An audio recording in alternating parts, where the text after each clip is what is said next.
Pedimos proteção essa noite para iniciar mais uma sessão em segurança. Te pedimos força, luz, para nos guiar, nos fortalecer, para nos conduzir, que a gente possa acolher o máximo possível das almas hoje, que a gente possa levar conforto a todas as almas necessitadas, que a gente possa se fortalecer cada vez mais nessa caminhada, que a gente saia daqui hoje mais fortalecido do que a gente chegou, que a gente possa levar para os nossos lares um pouco dessa força e dessa luz, para os nossos familiares e entes queridos. Te peço a bênção para todos dessa casa e para os visitantes também, para todos os nossos anjos, guias e mentores. Amém. Amém, que assim seja. Um minuto de silêncio para nos fortalecer um pouco mais. E claro, com essa abertura já, nossos irmãos, amigos espirituais já estão aqui em cima com a nave, recebendo o resto da nossa energia que sobra da mesa para poder acolher mais irmãos que estão perdidos e confusos. Enquanto nós acolhemos um, eles acolhem 3, 4. São um pouco mais rápidos, mais resumidos.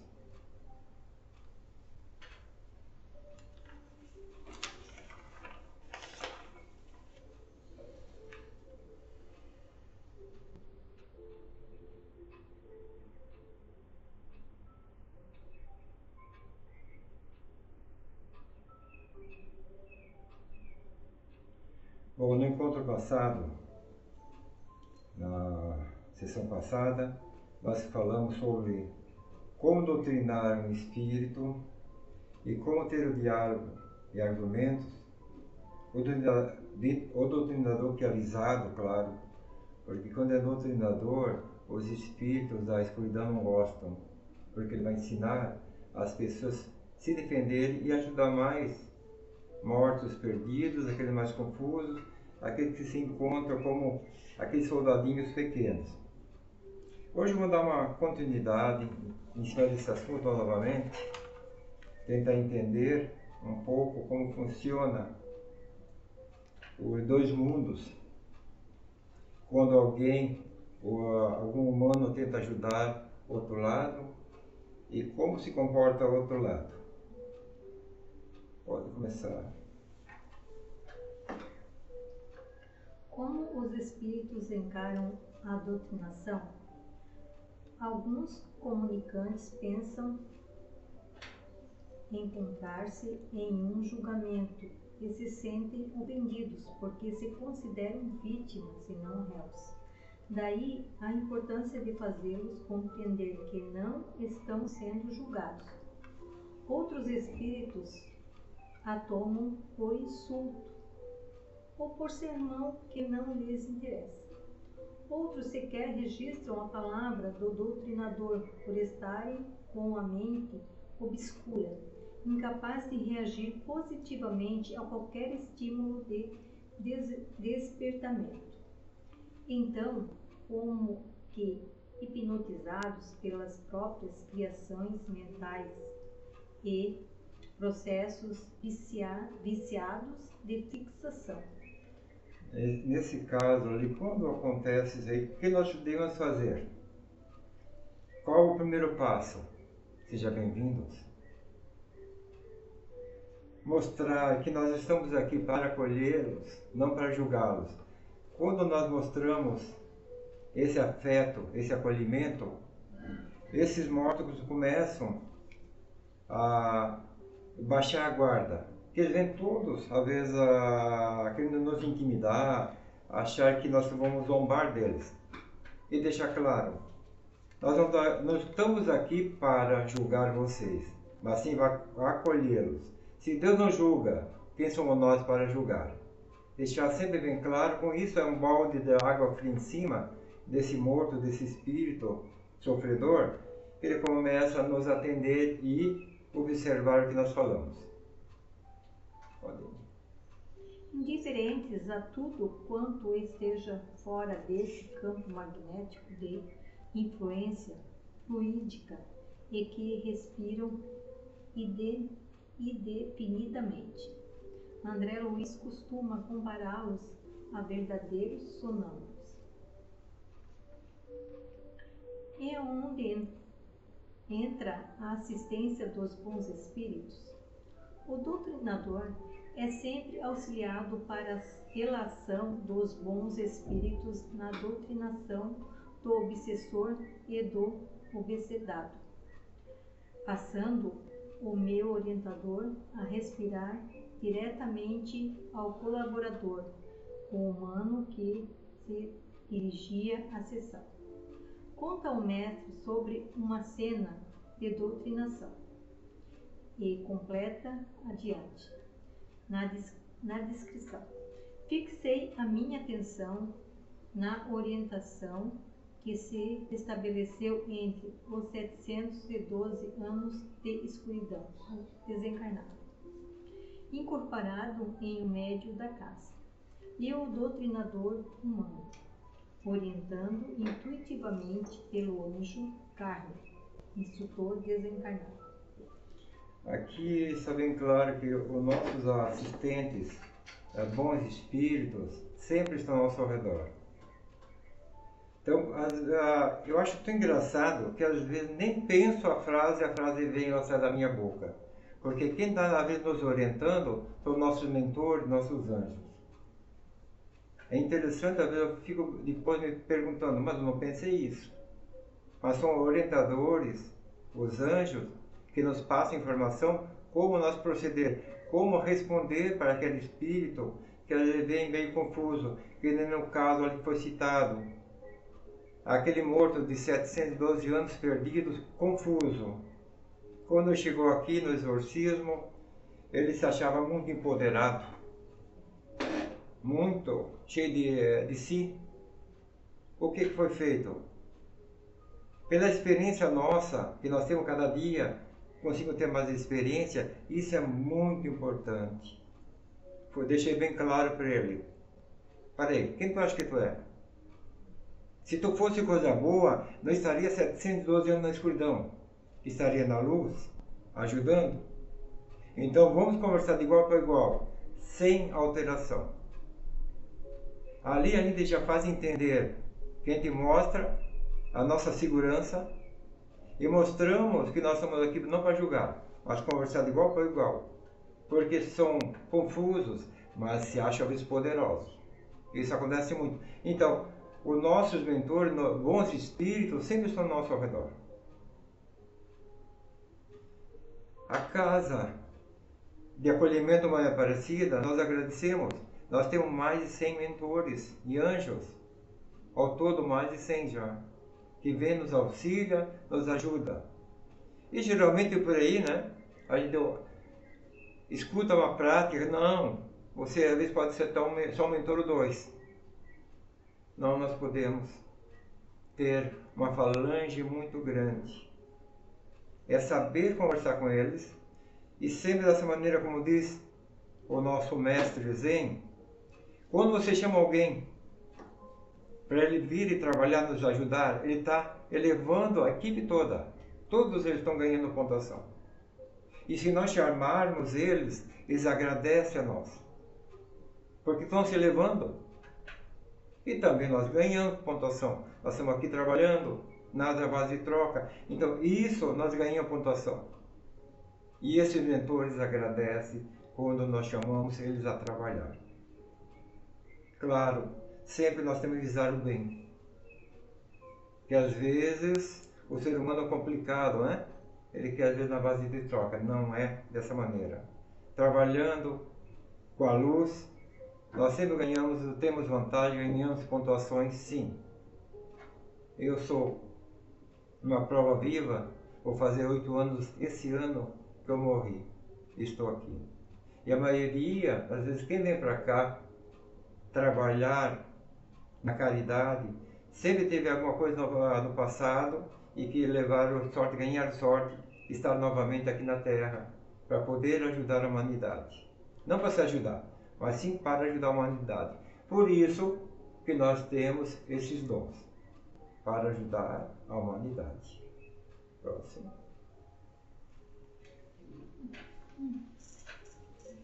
Qual o tempo necessário para se preparar um doutrinador? Cremos que, como médium, o doutrinador ou médium esclarecedor não tem um tempo especificado para ser preparado para sua delicada e nobre tarefa de orientar os espíritos necessitados. O aprendizado na espiritualidade é permanente, e quanto mais conhecimento e crescimento moral conquistado, o lidador, mais ele estará preparado para a tarefa que lhe compete no acervo de imenso trabalho em casa de espiritualidade, espíritas ou exorcistas. São mais ou menos um espaço de tempo em que ele será preparado para abraçar sua tarefa, participando dos treinos e estudos regulares e outros mais específicos, além de estágios para se tornar trabalhador dessa ou daquela área de atendimento espiritual.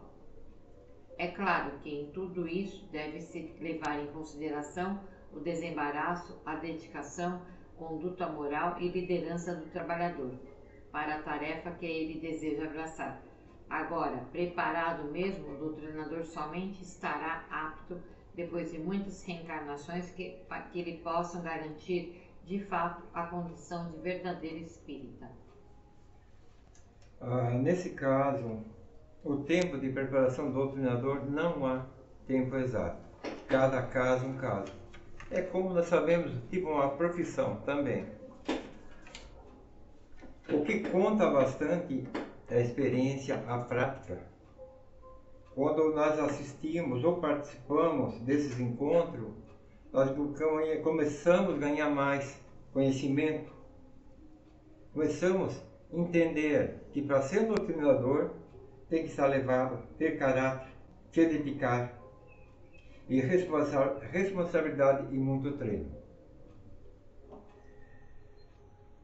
Para não virar zombaria dos mortos. Os próprios mortos, às vezes em exorcismo, eles chegam e nos contam fatos que os religiosos, eles fazem, alguns religiosos, né? Fazem aquela gritaria para fazer exorcismo, aquela parte toda. O que o morto faz? Ele se afasta e fica rindo daquele religioso que está fazendo aquela gritaria toda. Aí quando o religioso se afasta da pessoa, aquele morto volta no corpo da pessoa de novo. Por isso quando chegam aqui no exorcismo, a gente diz, seja bem-vindo, vamos conversar de igual para igual.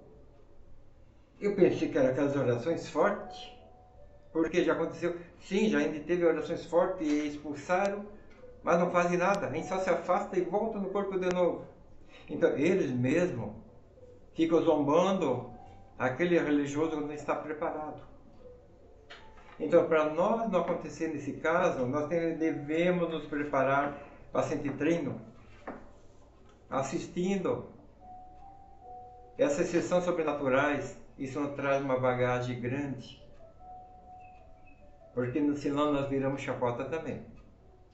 Como acontece aqui na vida dos humanos, entre os humanos, uma vez faz chacota nos outros, o morto também faz chacota conosco. Quando eles veem que a gente tem medo, ou faz aquela gritaria para dizer que sabe, e às vezes, infelizmente, não tem o domínio.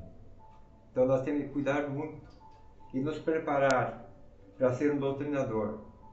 Claro, como falo. O trevoso, o da escuridão morto, ele nos acompanha que nem detetive. Ele vai tentar pegar nosso ponto fraco. Por isso, nós estarmos preparados e treinados, a gente sempre tem a resposta, o argumento, para fazer ele ficar pianinho, ficar quietinho e ouvir. Graças. O uso de bebidas alcoólicas tem influência sobre o doutrinador? A orientação é a mesma que se dá aos médiuns e espíritas em geral. Mesmo os inocentes aperitivos devem ser evitados, tendo-se em mente que o médium, para o médium esclarecedor ou doutrinador, é médium às 24 horas do dia, todos os dias, reconhecendo o momento em que o plano espiritual necessitará do seu concurso. Além do mais, quem bebe não tem condições morais para orientar espíritos, nem encarnados alcoólatras. É a autoridade do doutrinador sobre os obsessores, como já foi dito, está no seu ascendente moral. Veja bem nesse caso, como eu falei ali anterior. O morto é que não um detetive, ele vai querer achar defeito em nós. Ah não, vou tomar só um golezinho. Ele vai tentar mexer na nossa ferida e dizer, peraí, você quer me chamar atenção? E quem é você? Se você não consegue cumprir as normas, a regra para você está sempre elevado. Eles vão tentar pegar nosso pé, pegar furos nossos. Então é muito importante, né, como foi feita a leitura aí pela Grazi, que diz assim, até qualquer bebida que vai ser tão inocente, mas para eles nós estamos colocando um mau exemplo. Então nós temos que procurar muito nos elevar e prestar atenção. 48 horas, como foi falado ali nesse texto, 24 horas por dia, ficar nos vigiando e procurar fazer da maneira correta. Quem deve falar mais, doutrinador ou comunicante, no caso o morto? Muitas vezes, na ânsia de ver as entidades esclarecidas e renovadas, o doutrinador se perde numa excessiva e cansativa cantilena, quase sempre improdutiva e excessiva até. É recomendável dispensar sempre os discursos durante a doutrinação, de modo a permitir que o comunicante, no caso o morto, possa expressar suas dificuldades, em razão das quais o doutrinador traçará a linha diálogo de forma objetiva e esclarecedora. Para tudo existe um meio termo, nem tanto a terra, nem tanto o mar, diz a filosofia popular. Nesse caso, quando devemos deixar o doutrinador falar mais, o doutrinador ou morto, é como sempre eu falo, nós temos que falar menos, ouvir mais. Deixar o morto desabafar. Porque ele vem tão ansioso, nervoso, todo cheio de ansiedade e dores, que ele quer falar, ele quer expor o problema dele. Mas aí eu, como doutrinador, eu corto. Eu quero falar mais? É quero, por exemplo, meus, alguma coisa? Não. É aguardar, deixar o morto desabafar, ouvi-lo com atenção, mostrar que a gente está dando toda a atenção. Depois a gente começa a colocar os aconselhamentos. Porque, geralmente, eles vêm muito ansiosos. Então, isso nós temos que aprender. Nós devemos ouvir 90% e 10% falar. E falar as frases corretas que vai acolher, ele vai se sentir acolhido, ele vai se sentir abençoado, porque ele está conseguindo falar, está conseguindo se expressar. Então isso é muito importante. Sempre nós ter toda a cautela e segurar a nossa língua e ouvi-los. Isso é muito importante. Aí nós conseguimos convencê-los, mostrar a verdade e é com mais facilidade que eles vão aceitar a luz. Como se comporta diante dos espíritos que rejeitam a doutrinação? Em tudo deve prevalecer o bom senso. O doutrinador deixa a entidade falar, dizer o que veio fazer, o que deseja e vai conversando com ele, perguntando sem agressão, chamando o desencarnado a refletir, dizendo: o que você aprendeu na terra? Que Deus te castiga, não procede, Deus é amor, e vai te acolher, mostrando firmeza da verdade. Porém, não é tarefa fácil, a experiência conta muito. Como há humanos que têm dificuldade de aceitar as coisas por múltiplas razões e que, por isso, precisam de meses ou mesmo ano para mudar suas opiniões, ou abrir mão de determinados costumes e procedimentos. A mesma coisa acontece com muitos desencarnados que levaram para o além-túmulo esse caráter Essa é uma tarefa que requer muita paciência, perseverança, além de tanta visão e habilidade para a condução ao bem do espírito, mas tem sempre muitos espíritos perversos, endurecidos e rebeldes, que tentam te manipular. Vejam bem, nesse caso, como há humanos que às vezes não aceitam a verdade, opiniões, do outro lado a mesma coisa. Porque eles levam esse costume para o outro lado.